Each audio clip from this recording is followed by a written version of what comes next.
உங்கள் favourite TV ஷோக்களை இனி miss பண்ண தேவையில்லை. ZEE5 இல் முற்றிலும் இலவசமாக காணுங்கள், இங்கேயும் எப்பொழுதும். நான் அன்னைக்கே கேட்கணும்னு நினைச்சேன். ஏதோ உங்க கையில முதல் தடவை சாப்பிட்ற மாதிரியே இல்லை. உங்க கையால நான் ரொம்ப வருஷமா சாப்பிட்ட மாதிரியே இருக்கு. ஒருவேளை உங்களை எனக்கு முன்னாடியே தெரியுமோ?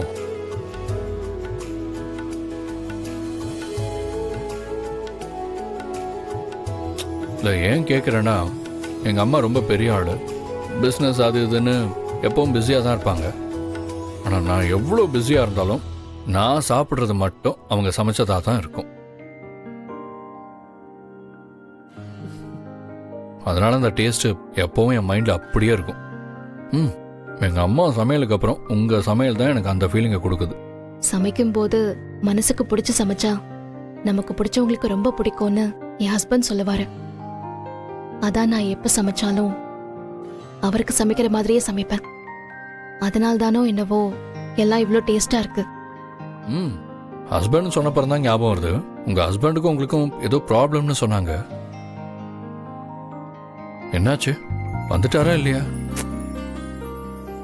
அவரு பக்கத்திலே தான் இருக்காரு, ஆனா இன்னும் வரல. உலகத்துல முட்டாள் யாருன்னு கேட்டா உங்க ஹஸ்பண்ட தாங்க நான் சொல்லுவேன். சாரிங்க, உங்க ஹஸ்பண்ட முட்டாள்னு திட்டுறேன்னு கோச்சிக்காதீங்க. ஆனா அந்த ஆள் முட்டாள் தாங்க. இந்த மாதிரி ஒரு நல்ல பொண்டாட்டி, இதோ தேவதை மாதிரி ஒரு குழந்தை, இதெல்லாம் விட்டுட்டு போயிருக்காருன்னா அவர் கண்டிப்பா ஒரு முட்டாளா தான் இருக்கணும். நீங்க கரெக்டா தான் சொல்றீங்க, எங்க அப்பா முட்டாள் தான். ஏய், பேசாம சாப்பிடு. ஏங்க குழந்தைய ஏங்க திட்டுறீங்க? அவங்களும் நானும் உண்மையை தானே சொல்றோம். உங்களெல்லாம் விட்டுட்டு போயிருக்க கூடாதுங்க. போயிருக்க கூடாதுதான், ஆனா போயிட்டாரே, என்ன பண்றது? சரி விடுங்க, கண்டிப்பா அவரே செஞ்ச தப்பெல்லாம் உணர்ந்து திரும்பி வருவார். அவர் மேல எந்த தப்பும் இல்ல, தப்பெல்லாம் என் மேலதான். நான் தான் அவரை கஷ்டப்படுத்துற மாதிரி நடந்துக்கிட்டேன். அவர் மேல எந்த தப்பும் இல்ல. ஏன் பத்மாமா, என்னதான் புருஷங்க கொடுமைப்படுத்தினாலும் இந்த பொண்டாட்டிங்கெல்லாம் விட்டு கொடுக்கவே மாட்டாங்கல்ல? அது பொண்டாட்டிங்க குணம் தம்பி. புருஷன் மேல எங்களுக்கு இருக்கிற பாசம் அப்படி பேச வைக்கும்.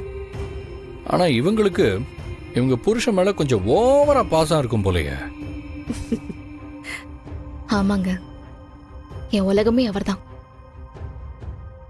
என் வாழ்க்கையை நல்லபடியா மாத்தினதே என் புருஷன்தான்.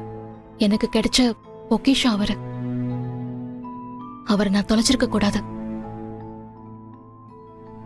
கடவுள் மட்டும் என் முன்னாடி வந்து எனக்கு என்ன வேணும்னு கேட்டா யோசிக்காம என் புருஷன் தான் வேணும்னு சொல்லுவேன். என் புருஷன் மட்டும் எனக்கு போதும்னு சொல்லுவேன்.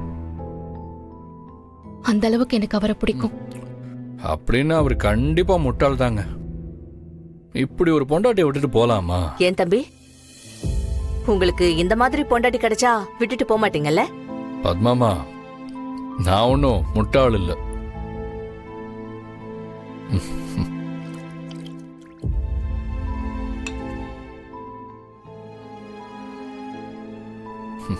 தேங்க்யூ.